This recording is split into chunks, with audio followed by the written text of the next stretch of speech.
Okay,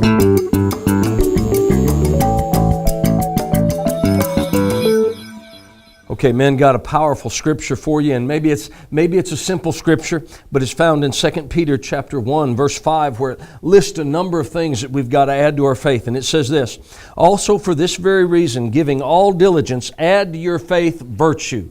Virtue means moral goodness. And if there's ever been a time we need moral goodness, it is today. We live in a culture that men curse, they swear around women, they tell vulgar jokes, and they ogle women, and we've almost lost that moral compass, that moral goodness. But the first thing that we're supposed to add to our Christian faith, and if you read verse 5 down to verse 11, it says, if you have these virtues in you, you'll never fall or be unfruitful in your walk with God. I don't ever want to fall, but one of the keys to never falling as a man of God is to add moral virtue to your life. Sometimes we've got to be reminded of that. There's certain jokes that a moral man, that with moral goodness, that man won't tell. There's certain things that moral man with moral goodness won't look at. There's certain things he won't read. There's certain places he won't go on the internet. Why? Because he's adding to his faith that moral goodness. You see, that's the foundation. If you want to have a nice little Bible study, look at the rest of the virtues that Peter talked about there.